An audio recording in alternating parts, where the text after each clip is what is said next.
Hello, hello everyone. Today we discuss about number theory. In number theory, first we discuss about divisibility.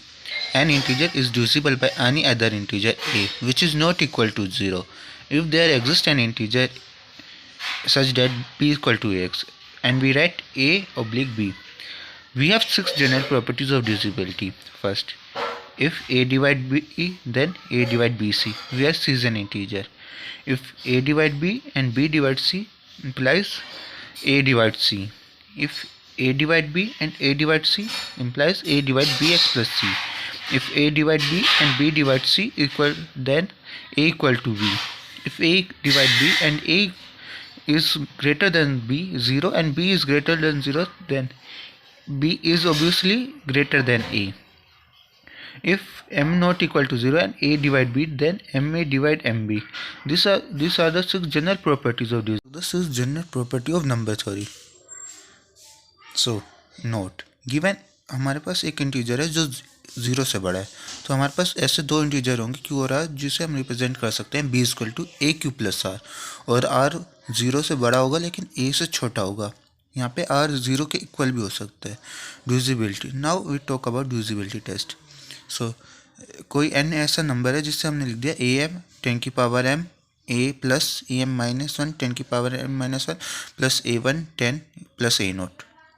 यहाँ पे a के integers है, जो a m a minus 1 a 1 a naught, सारी ये integers है, और जो 0 से 9 के बीच में लाई करते हैं बी द. ठीक है, डेसिमल रिप्रेजेंटेशंस भी हो सकती है पॉजिटिव इंटीजर के. तो हमने एस लेट कर लिया a naught plus a 1 plus up to a m, और टी लेट कर लिए a naught minus a 1 plus a 2 minus a 3 up to a n. अब हम डिविजिबिलिटी टेस्ट के प्रूफ के बारे में बात करेंगे. जो एन है, हमने a m plus 10m plus a m minus 1 10m minus 1 up to a 1 10 plus a naught रखा. ठीक है, एन डिविजिबल है. अब हमें ये प्रूफ करना है एन डिविजिबल है ए नोट से, एन डिविजिबल है 2 से अगर ए नोट है डिविजिबल 2 से, एन डिविजिबल है 9 से, और अगर एस डिविजिबल है 9 से, एन डिविजिबल है 11 से अगर टी डिविजिबल है 11 से. सो हमने कोई इंटीजर फंक्शन लेट कर ली a m x m a minus 1 x m minus 1 up to a 1 x plus a naught. हमने लिख लिया 10 इक्वल टू 0 मोड 2. अब हमने यहाँ पे फंक्शन ऑफ 10 ले लिया equal to function of 0 equal to mod 2. अगर देखो हम x की जगह 10 पुट करेंगे, क्या हुआ, ए एम 10 की power m a m minus 1 10 की power minus 1 plus a 1 10 plus up to a naught आ जाएगा. देखो जो हमने n लेट किया था, अगर 0 लेट पुट करेंगे तो सिर्फ हमारे पास ए नोट बचेगा, और हमने ये लेट कर लिया कि फिर जिससे बचा n कॉन्ग्रुएंट हो गया ए नोट मोड 2 के, इससे हो गया 2 डिवाइड हो गया n माइनस ए नोट. ओके, अब सेकंड प्रूफ, इसमें हम दिखाएंगे कि n डिविजिबल है 9 से अगर s डिविजिबल है. ठीक है, अब हमने सेम वही करा, फंक्शन ऑफ 10 ले लिया. अगर 9 को हम 10 को 9 से डिवाइड करेंगे रिमाइंडर 1 आएगा, तो हमने फंक्शन ऑफ 10 ले लिया, कॉन्ग्रुएंट कर दिया फंक्शन ऑफ 1 मोड 9 के. तो अब देखो सेम 10 पुट करा फंक्शन ऑफ x में तो n आ जाएगा, और ऐसे x की जगह 1 पुट करेंगे तो s आ जाएगा. तो वहाँ मोड 9, तो 9 डिवाइड करेगा 9 माइनस x को. ओके, अब थर्ड प्रॉपर्टी, अब 10 डिवाइड कॉन्ग्रुएंट कर लिया हमने माइनस 1 मोड 11 के. अगर 11 10 को डिवाइड करा तो माइनस 1 आएगा, तो हमने फंक्शन ऑफ 10 लिख लिया equal to function of minus 1 mod 11. N congruent हो गया टी मोड 11 के. सो यहाँ पे 11 डिवाइड करते हैं एन माइनस टी को. So this are the divisibility test 1. Now we talk about divisibility test 2. अब यहाँ पे एन हम लेते हैं ए एम 1000 की power m plus m minus 1 1000 की power m minus 1 plus up to a 1000 plus a naught. ठीक है, यहाँ पे ए के है ना, जो 0 और 999 के बीच में है, रिप्रेजेंटेशन है इंटीजर की. हम यहाँ लेट कर लेते हैं T A naught minus a 1 plus a 2 up two plus minus a 1 I am. ठीक है, अब यहाँ पे n डिविजिबल होगा 7 से अगर t डिविजिबल होगा 7 से, n डिविजिबल होगा 9 से अगर t डिविजिबल होगा 9 से, n डिविजिबल होगा 11 से, t डिविजिबल होगा 11 से. ठीक है, अब यहाँ पे प्रूफ. ठीक है, प्रूफ देखेंगे. अब हमने कोई फंक्शन लेट कर ली a m x m plus a m minus 1 x m minus 1 plus up to a 1 x plus a naught. यहाँ पे m है 0 और 999 के बीच में. ठीक है, 0 999 के इक्वल, तो हम 1000 लिखते हैं, कॉन्ग्रुएंट है माइनस 1 मोड 1001. अब फंक्शन ऑफ 1000 हो गया फंक्शन माइनस 1 मोड 1001. अगर देखो अब हम एफ एक्स में 1000 पुट करेंगे तो ये n आ जाएगा, और माइनस 1 पुट करेंगे t आ जाएगा, तो लिख दिया n कॉन्ग्रुएंट हो गया t मोड 1001 के. तो 1001 डिवाइड करता है n माइनस टी को, 7 11 13 डिवाइड करेगा n माइनस टी को, ऐसे n डिवाइड करता है 7 11 13 को और t डिवाइड करेगा 7 11 13 को। ठीक है, ये हो गया डिविजिबिलिटी टेस्ट 2। अब एग्जाम्पल 1, अब इसका एग्जाम्पल देखते हैं। 1331, 1 को हमने लिख दिया 1 की पावर 10 की पावर क्यूब, 3 इंटू 10 का स्क्वायर प्लस 3 इंटू 10 प्लस 1। अब ए नोट है 1, A1 है 3, A2 है 3, A3 है 1। तो एस हो गया 1 प्लस 3 इक्वल टू 8। वो डिविजिबल नहीं है 9 से। ठीक है, अब यहाँ देखेंगे ए नोट है 1, वो डिविजिबल नहीं है 2 से, तो ये डिविजिबल, एन भी डिविजिबल नहीं है 2 से। ठीक है, अब टी देखते हैं। 1 माइनस 3 प्लस 3 माइनस 1, 0 आ गया, ये डिविजिबल है 11 से, तो 1331 भी डिविजिबल हो गया 11 से। अब 2 सेकेंड एग्जाम्पल में 231 146 123। अब इस हमने लिख दिया 23 इंटू 1000 की पावर स्क्वायर 146 इंटू 1000 प्लस 123। यहाँ पे ए नोट है 123, A1 है 146, A2 है 23। अब इन सबको ऐड कर, ए टी को लिखा A note minus A1 plus A2, इन सबको ऐड करके सब कुछ करा तो 0 आ गया। अब यहाँ देखते हैं टी, सो टी डिविजिबल है 7 11 13 से, मतलब 0 हो गया डिविजिबल 7 11 13 से, तो एन भी डिविजिबल हो गया 7 11 एंड 13 से। Now we talk about GCD and LCM. Greatest common divisor. It is also known as GCD.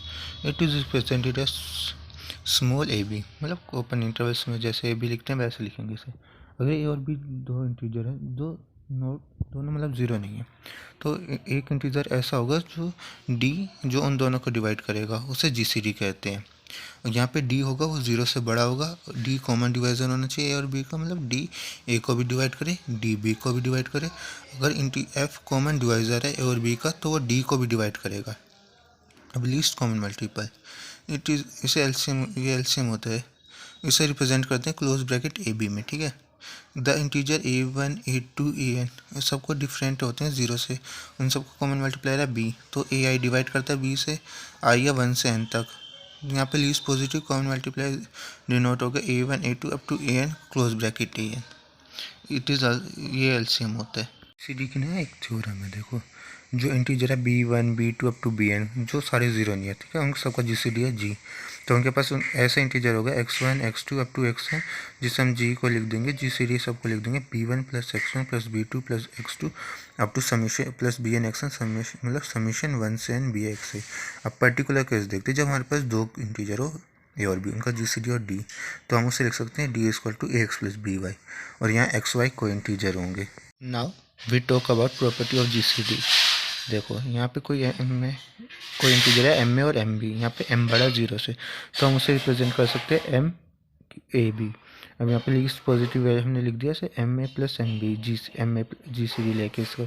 अब यहाँ से एम कॉमन ले लिया और बचा ए एक्स प्लस बी वाई, ए एक्स प्लस बी वाई का जी सी डी हमने सेलेक्ट कर लिया, सेम है, तो हम लिख दिया एम ए प्लस बी। ठीक है, अब हमने लेट करा कि डी डिवाइड करता है डी ए को, डी डिवाइड करता है बी को, डी बड़ा है ज़ीरो से, तो a by d b by d का जी सी डी डिवाइड करेगा 1 by d G C D of a b. ठीक है, हमने अब ए दिखा दिया, ए बाई डी है उसे ए वन रख दिया, और बी को दिखा दिया बी बाई डी है उसे बी वन रख दिया, और एम है यहाँ पे डी, तो हमने प्रॉपर्टी 1 यूज़ करके m a one plus m a b one लिख दिया, m a one plus m b one. ठीक है, अब हमने डी लिया था और ए वन लिया था ए बाई डी, बी वन लिया था बी बाई डी, तो यहाँ पे क्या 1 बाई डी, एम उधर चला गया, ए वन ए और बी रहा, और ए बाई डी और बी बाई डी, हमें यही प्रूफ करना था। सेकंड प्रॉपर्टी ये हो गई। थर्ड प्रॉपर्टी, अब देखो यहाँ ए और एम 1 है, बी और एम 1 है, हमें ये प्रूफ करना है ए बी और एम का GCD 1 होगा। ठीक है, हमने a x naught plus m y naught 1 ले लिया, ऐसे b x 1 plus m y 1 ले लिया। अब ए एक्स नोट को लिख दिया 1 माइनस एम नोट, और बी एक्स 1 को लिख दिया 1 माइनस एम वाई 1। हमने a x naught plus b x 1 को मल्टीप्लाई कर दिया, 1 minus m y naught 1 minus m y 1। अब इन दोनों को मल्टीप्लाई करके हम लिखा 1 minus m y naught plus one. ठीक है, अब एम कॉमन ले लिया इन सब में से। अब वाई टू इंटीजर है जो y one plus y naught m y naught y one है। अब इसे उधर लेके m a b x naught x one plus m y two equal to 1, हमें ये प्रूफ करना था, हो गया। देखो नंबर थ्योरी में एक और कॉन्सेप्ट है को प्राइम, जब इन दोनों का GCD 1 है, तो जैसे हमने कोई इंटीजर ले लिया ए और बी और रिलेटिव प्राइम है, तो ए बी 1 है, जैसे A1 A2 AN और को प्राइम होंगे जब इन सब का GCD 1 होगा। ठीक है, इसके ऊपर एक थ्योरम आती है, अगर सी डिवाइड करता है बी को और बी सी का जी सी डी है 1 तो सी डिवाइड करेगा ए को। देखो बी सी का जी सी डी 1 है तो b x plus c y naught 1 हो गया। अब दोनों तरफ ए मल्टीप्लाई कर दिया। अब सी डिवाइड करता है ए बी को, या में गिवन था, और सी डिवाइड करता है ए सी को, क्योंकि सी खुद को तो डिवाइड करेगा। अब डिविजिबिलिटी थ्योरम लगा के इन दोनों को ऐड कर दिया। अब ये दोनों इक्वल हैं ए के, तो यही प्रूफ करना था, हमने दिखा दिया सी डिवाइड करता है ए को। Hope you like the video, please subscribe the channel, thank you.